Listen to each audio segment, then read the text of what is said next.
Hello, I'm Mr. Franklin, and we just started a unit on impulse and momentum.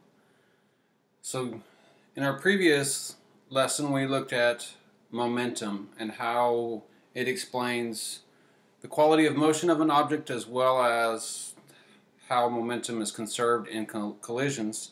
Today we're going to take a look at impulse. And we're going to look just at impulse today, and then later we're going to show how it's connected to momentum in more detail. So in your notes, if you want to title this, you can title this impulse. And you can write this definition. Impulse is the average force applied over an interval of time. Force applied over time. The variable for impulse is J. So up until this point, if we've had velocity, we've used the letter V. If we've had force, we've used the letter F. If we have acceleration, we use A. But yesterday when we started with momentum, we used the letter P or rho, the Greek letter rho, and we began to start using letters or variables that do not match the letter for the quantity that we're measuring or we're dealing with. But impulse is the capital letter J. And it is equal to force times the change in time. You could very simply write it force times time, but it's really beneficial to look at it as in change in time. And you'll see that when we do our graphs coming up. The units for impulse is the Newton times seconds. Newtons times seconds. So if you'll see, force times time, we've got newtons times seconds. Now later on we're going to go into much more detail what this is, but impulse can also be defined as the time rate of change of momentum. So it can also be written as J equals the change in momentum. Okay? And if you look at the units on this, kilograms times meters per second for momentum, if we take our Newton times our second, a Newton could be written as kilograms times mass times acceleration, right? Meters per second squared. So this is a Newton right here. That's a Newton times a second. So if I multiply this times a second, second squared with seconds on top, if we cancel that out, we are left with kilograms times meters per second. So newtons times second and kilograms times meters per second numerically and mathematically are the same quantity. But when we talk impulse, I want you to use these units. And when we talk momentum, I want you to be sure you're using these units. Okay?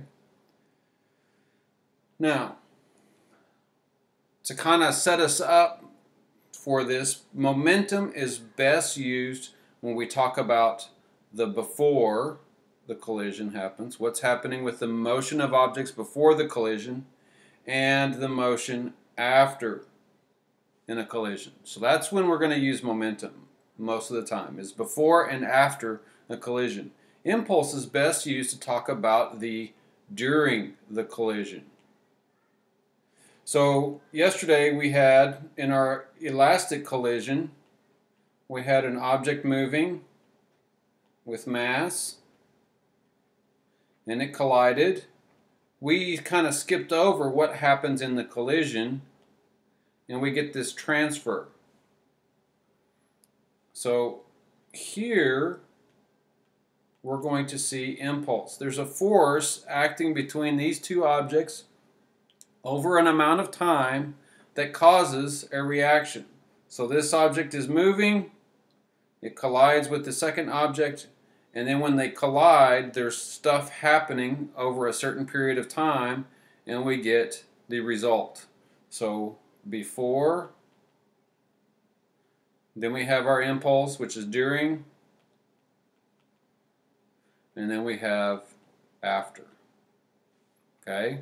So yesterday we looked at the before and after. Now we're going to look at the during. We're going to kind of keep these separate. So we're going to keep it simple to start off with. A baseball player throws a ball with 20 newtons. That's a force.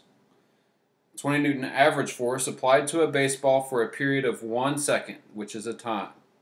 What is the magnitude of the impulse for this throw? So I'm going to draw a picture. So I have a baseball player. He throws a baseball. 20 newtons is my force. Okay? And it takes him 1 second to actually complete the throw before he releases the ball. What is the impulse? So I do my KUF, which I've provided for you in your handout. My known, I know my force equals 20 newtons. My time equals 1 second. And I know my unknown is impulse. I look on my equation sheet, and I'm going to use impulse equals force times time, or change in time. So our force is 20 newtons. And our time is 1 second. Okay? Multiply those together, and we get 20 newtons times seconds. And that is the impulse of that throw. Okay? So now you have 3 more problems. You can stop this video and work those 3 problems. Be sure that these are simple. Be sure you're doing your KUF chart, because it's going to help you when we start doing our next round, which is not going to be quite so simple.